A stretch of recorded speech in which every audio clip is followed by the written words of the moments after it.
Hello, hello, and welcome to another podcast episode of Overpowering Emotions, where I talk all things big emotions, emotion regulation, anxiety management, resilience. Today, I'm going to be talking about just general ideas to help kiddos transition back to school and make that as successful as we can, because it can be a significant challenge for a lot of kiddos and for parents as well. The key to any success, of course, is to collaborate with children. That's going to be really important, or teens, whoever it is that you have. So we want to make sure that your kiddos actually see you as collaborator, not a nagger. That's going to make all the difference in the world. So that's going to be important now, but also in the future, that we are collaborating. We are not nagging or telling you what to do, especially if you've got an anxious kiddo, right? It can be really helpful to start off. Like I said, last week, I was talking about managing those back to school worries. We really need to make sure that they feel heard and understood, that we're validating and normalizing their feelings, right? So making sure that you know exactly how they're feeling about going back to school, that can really help you. So things to ask your kids, there's a few that you might want to, is, what would you like your schedule to look like? They might not have any control over that, but could be important just to think about, what classes they're looking forward to, right? What teachers they're looking forward to seeing. You can ask, how can I help you with going back to school? What can we do to celebrate the first day? Right? What can we do to help make all of the mornings go as smooth as possible and we can leave really happy? Sorry if the noise, I'm just going to make a little disclaimer. There are huge trucks going by me nonstop, unfortunately. So hopefully it's not being picked up. On that note, though, it can be great to just get your kids to thinking about goals for themselves for the school year. And the goals could be academic, right? But it could be personal goals or social goals, just to boost their motivation and confidence. What are things that they want to work on? If they're not in place, we definitely want to start establishing the structure and making routines as automatic as possible. All kids thrive on structure, on predictable routines, consistency. So having a consistent schedule for waking up, for meals, those kind of go by the wayside during the summertime. So we want to make sure we're implementing those again, right? But you also want to start implementing a homework time, a bedtime. All of those things are going to be important to adjust to the school routine. It should really be maintained through summer, ideally. And even the homework stuff, maybe it's just, the dedicated reading time or a dedicated learning time. If you haven't maintained regular wake up bedtime times, start now, start doing that. If they're going to bed at 10, maybe, but their normal bedtime is 8, start boosting that up in increments, right? You really want to start that now. You don't want to all of a sudden start the first day of school. Earlier than later is better. It can be really helpful to, that last week leading up to school, to make it as close of a schedule, snack time, lunchtime, all of those kinds of things as possible. You might even want to do mini dress rehearsals for some kiddos, right? What can we start building into the day, things that our kids can already be doing so that they can structure their environment to make those routines as automatic as possible. So for me, they don't even want to, we want to make it so they don't even think about it. So for me, I never even think about it. I just put the floss right next to the counter. So when I sit down on the toilet for my morning pee, I see my floss right there. And so I'm just flossing, while I pee. And so I don't even think about it. It's just there. I've set up the environment. So what are those little things that we can start establishing now to make them so automatic, and structuring our environment so it becomes so automatic that, it's not a problem for a kiddo. So if they take medications, maybe their medication is right there. So when they're morning pee, they're like, oh yeah, I just need to take that. Or it's right there whenever they're going to go have their cereal. It's part of their morning breakfast routine. Are there other things that you can do to establish now, like leaving to go to school? Maybe it's going to school ritual that you have. Maybe they're listening to music as they get ready. That can be great anyway with time management. So knowing I should be able to get dressed in 2 songs. I should be able to brush my teeth in 1 song. So having some sort of morning ritual that they could start doing now anyways. They should be brushing their teeth every day. even in the summertime. So maybe they could start doing that. Maybe a goodbye ritual too. It could be a special handshake, or it could be a 5-second squeeze. For me, I do my oxytocin hugs. And so it's a 9 Mississippi hug that we always do, even with my 16-year-old daughter who's going into grade 12. So we can look at those types of things. Kids do best with the structure, with the routines, and when they explicitly understand whatever expectations we have. So maybe we're brainstorming a list of everything that they're expected to do in the morning, for example, to get ready for school. Do they have to pack a lunch for themselves in the morning? Do they need to bring an agenda or their water bottle, right? What are those things that they are going to be responsible to do for themselves? How can we start building in some of those things now? Do they, at the end of the day, have to unpack their backpack? Do they have to do their homework as soon as they get home? So brainstorm all of those things, your expectations or things that they think of as well. And once you brainstorm your list, you can collaborate with your kiddos so that they can start focusing on one thing to make it so automatic that they don't even think of it anymore. So if we can, like I said, if we make things so automatic, we reduce some of the stress, we reduce some of that rushing in the morning, and we know rushing only makes anxiety worse. So with lunches, maybe it's as I make my breakfast, I'm also making lunch. They could be doing that for the summer now, even practicing. Maybe it's as we clean up dinner, at the end of the day, I'm making my lunch for tomorrow, right? So it's looking at those kinds of pieces. So the key to success for all of us, but for kids as well, is just setting up a system for them that's going to work for themselves. We are not going to tell them what to do.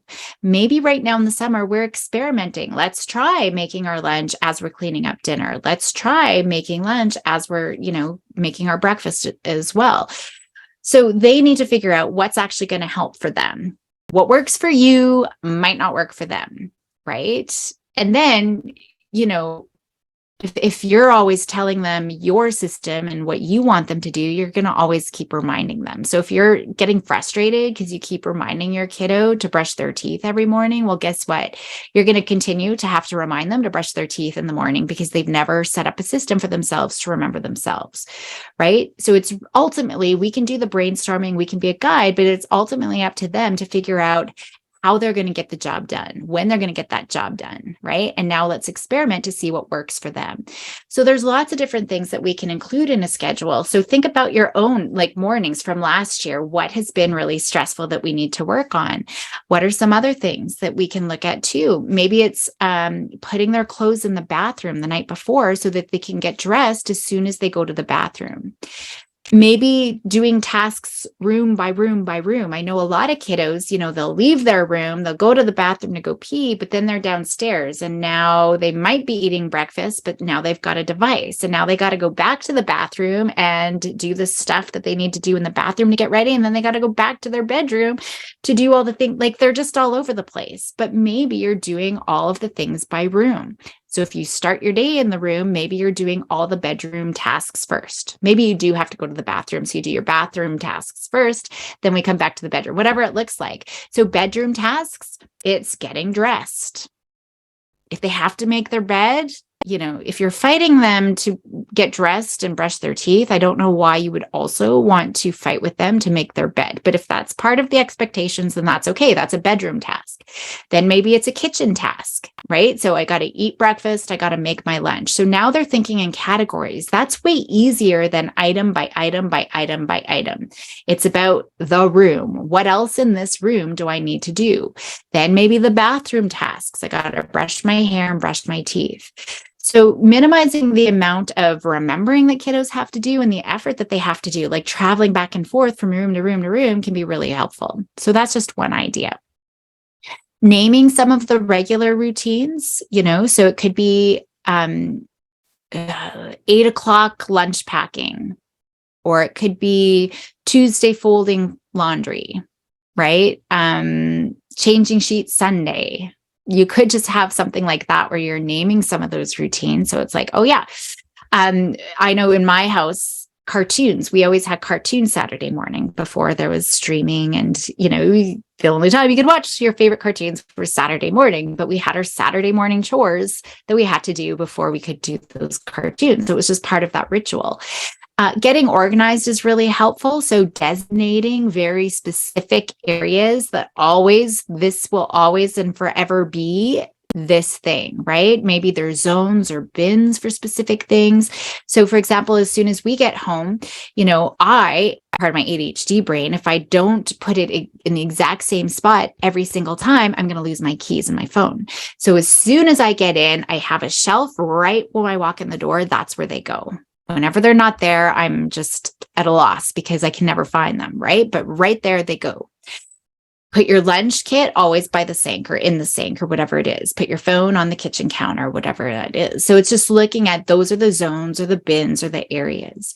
Now, as kids work on these things, we want to mark success because that's really important too. We don't want to just nag them and just expect them to do it and then only ever acknowledge when they haven't done something. So pick one thing to focus on and start building success. We want to start establishing routine and success with that routine. So don't pick everything. If you want them to be able to get dressed on their own, maybe now they're getting dressed on their own, right? They wake up and get dressed. Once completed, maybe they have a daily checklist or something that they could check off. We want them to be motivated by it though too, but some sort of literally just making a check mark, physically, manually making a check mark is really motivating for the brain. It actually helps that brain feel like, yeah, I accomplished something, and it can help build momentum, especially if they see a lot of X's in a row, right? Or X's, I often talk about writing an X on a calendar if you've already done something, but it could be a check mark as well. You don't want to break the chain. I've got 30 in a row. Actually, a great example is I'm doing Duolingo right now. I'm learning Spanish. I'm trying to learn Spanish. And I've got my streak. I'm on day 48 streak, and I don't want to break my streak. So those kind of things can start really building momentum and builds motivation for them. Once they become really automatic, where kids don't even need to think about what they need to do, they're saving a lot of brain power for more important parts of their day, learning. We don't want to waste all their brain power just stressing getting in the morning, right? So we want to just focus on one routine now in the summertime that they can start doing. Once they've got that automaticity, you're not nagging them and all of those things, then you can start looking at another routine. So which one thing would make all the difference in the morning for you in the world? So those are kind of getting ready in the morning routines, but there's lots of different things that we could be looking at. One that I think is really important to start establishing now, because I see so many adults struggle with it, is a self-care routine. I think we always leave this to the wayside, and I don't think we often think about kids developing their own self-care routine. Then that's so much harder as adults if they never had it. If we instill these habits and routines now before they get into the young adult, they transition to adulthood, it becomes so ingrained that it's so much easier for them. Exercising every day, self-care, reading every day, all of those things. If we can entrench it now before they make that transition. And so if you got teenagers, you still have time. It's going to be way easier for them. They're not going to have lifelong struggles trying to figure out how to work out in the morning or whatever it is, right? It's so much harder to get into the groove when we're overwhelmed, when we're stressed. So once we're back into the fall stress, what can we do now, right? To start setting aside regular time for our kiddos to engage in things that are rejuvenating. It could be hobbies. It could be exercise. It could be spending time with friends. Anything that's rejuvenating, it's reducing their stress, it's promoting their overall well-being. I'm going to tell you right now, anything with the screen is not rejuvenating. That does not count. We always feel like, I had a stressful day, I just need to unwind, I'm going to turn on Netflix. That is not rejuvenating. It might feel like it is, but do not count that as self-care. So good to role model all of this yourselves as well. Okay, so I think that that's really important. One thing we definitely all know, and I can't stress enough, and I would maybe put this at the top of your priority if it wasn't something you were thinking about, is sleep. That is critical to everyone's success, and especially our kiddos who are learning all day. So with school just around the corner, it's so important to get our kiddos back into regular routines around the sleep if you haven't been on one already. And I know I already talked about it. So like I said before, just even if you're adjusting the bedtime wake up time a little bit, even if it's 10-minute, 15-minute increments.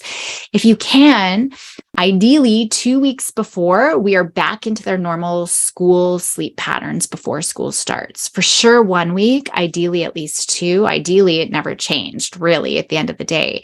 So really establishing a solid bedtime routine. Ideally, no screens 2 hours before bed, dimming those lights that hour before, creating a relaxed atmosphere right before. All of those things are going to be really important. So start thinking about that. I know it's hard in the summertime when the days are still long, right? And we're still out and about, but as much as you can, that's going to be really important.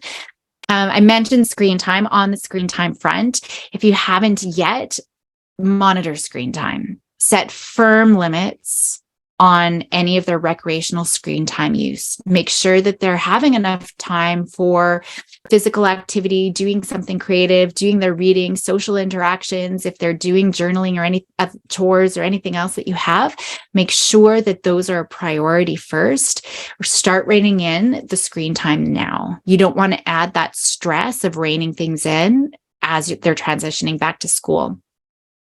You can also start to think about reconnecting with school peers before they head back if they haven't had any contact either. Feeling connected is a really key piece for looking forward to going back to school. And that can definitely make the transition so much easier. So looking at how can we start reconnecting with friends they have already if they haven't maintained contact through the summer. We also want to be really proactive and help our kids strengthen their growth mindset, especially once they're in school. So last week I was really talking about managing the worries, the back to school worries, and how we can stretch out of our comfort zones and be really resilient. But now we can be looking at some of the growth mindset too. So highlighting the efforts that they're putting into things as they're doing things. So it's part of all of life. It's not just on your math homework, right? It's not just when things get tough in school. That growth mindset is even when you're trying to get up on your skis, water skis, or when you're trying to learn to ride your bike for the first time, or whatever else is going on.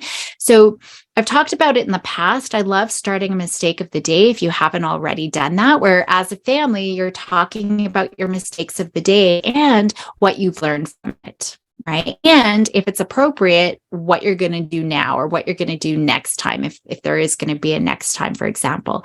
So we're looking at those as learning opportunities. That's what they are, right? They just need to start thinking about it. So if they're doing their chores, right, highlight how much effort that they're putting into their chores. Don't nitpick if they didn't do it exactly or they didn't do the job you would have done, right? It can be so easy to nitpick all of those things. At least initially. Yes, we can get pickier, but at first when we're building that growth mindset, we really want to focus on the effort. We want to encourage them to take on new challenges. Like I said last week, get out of their comfort zone, give them puzzles or hard tasks to do, and they have to work through the frustration that comes with it when they don't get it right away. We want to practice these things. We want to build routines around these type of things. Doing something hard every day is good for your kiddos to do. Something hard that could be, initiating a social interaction or going to the Circle K to get a Slurpee, or it could be doing a hard math worksheet. It doesn't matter what it is, just for them, what's hard, what's uncomfortable, building that routine every day. It sets them up proactively for success for the school year, with a motivation and a willingness to do those important things and knowing that those really are learning opportunities. We also want to make sure that we're instilling that love for learning. That's so important, even during the summertime. We want to encourage them to get curious, right? Expose them to lots of different topics, lots of different ideas, even educational resources. Yes, even now in the summertime. If you have the means, go to things like museums or science centers, right? Just get those learning juices flowing, or even just the library. Do your own science experiments at home. Talk about interesting parts of history. My oldest daughter, she's a history buff, especially when it comes to anything around wars. She loves anything. World War I, World War II, French Revolution, it doesn't even matter. And she's always bringing them up, especially if we see something in a movie or, even a present day movie, but it's a location or something like that. Whatever topic that they're passionate about. We just got a new puppy, unplanned. But my youngest, we've been at the cabin, and one week we were just here, the two of us. She was creating her own manual. So she was researching, how do you train a puppy, and specifically the kind of breed that we got. And she started creating her own training manual. She made a training schedule. She's been documenting her training that she's been doing. So she's filming, right? Whatever she's going to do with it, I'm not sure. So she's reading, she's curating, she's writing. It doesn't matter what the topic is, just get them curious about something and they're learning about it and then they're sharing it. And we want to model that as well. So maybe having a genius hour where the family, we're digging into whatever it is that we're interested in learning more about, and then we can share it with each other, however that is, maybe set a time at the end of the day and we can talk about it, or at the end of the week, we can show what we've created, or a little presentation, or whatever it is. Every night, when we're together as a family, we go and read for a little bit. It's one of our favorite parts of the day. So we're promoting that love for learning. You got to promote that love for learning. It's really going to show through your modeling and setting up these opportunities that are going to help engage their willingness and their drive to keep learning. So that's your job as parents. That's really important. And if you're a professional working with families, that's something that we want to help parents do and encourage parents do. If you're an educator, we want to help parents, do all of those things too. There's also little things that we could be doing, like getting all the school supplies that can help kids get motivated. They can pick their own, colored notebooks that they want, and all of those kinds of things. Thinking about too, setting up a quiet, well-lit study area where they can focus on doing their schoolwork, right? Maybe they can decorate that little area. Again, it's creating the space. We're going to be creating habits around it. So getting them involved in all of that can be really helpful. We can start to talk to our kiddo about what their plan is for doing studying or for doing homework. Think about that now, and maybe they can use this space as part of their learning time, right? Get them to help create a system for organizing things. It could be organizing any assignments or their school-related papers. Maybe there's things that you could start getting organized now. Maybe it's about compiling a bunch of ideas for lunch or for snacks. Maybe they're researching that. So then you just have it there. You're not scrambling for what to get. We just have things put together already. So that could be really helpful. Every kiddo, every family, y'all have your own needs. Every kiddo has their own strengths, their own challenges. So we're going to think about, what is it that my family needs? What is it that my kids need? What have we struggled with in the past? What has my kiddo struggled with, whether it's going to school or, managing different things, if it's time management, right? Maybe it's getting them to now predict how long they think it takes them to do things. Maybe predict how long it takes them to ride their bike to the park, or to get dressed in the morning, or to eat their breakfast. And then write down how long it actually took them, right? So they can start seeing how accurate their predictions are. And that helps them start to build their time sense, right? And then we can start incorporating different time management strategies in. So we just got to think about, what is it that my kiddo struggles with? What can we start implementing now just to build those skills, or to automatize routines so it becomes easier when we're actually going back to school? We don't want to wait, right? The first day of school. And I think that that's important. I will be talking about different things as we go back into school as well. So I will leave it there. I was going to talk about connecting with the school, but I'll leave it there for a future episode. And I will have other skills. I've got a couple of guest experts who are coming on. We'll be talking a little bit about things like time management and perfectionism, performance anxiety, just to help our kiddos be successful as they go back to school. And then I'll also be talking about different routines once we're in school. But right now, start thinking about those things that are challenging during the school year, so that you can start working on one thing. Start with one thing. You build your success feeling like you're helping your kiddo build that skill, and they're building their success around that as well. Definitely check out my back to school guides. Last week, I introduced my back to school worries, managing those worries going back to school. And I have another guide as well, looking at some of those routines that we could be working on just to help them make that transition back to school. So enjoy the rest of your day. Thanks for joining me today. Help those kiddos be bold and courageous, and I will see you next time.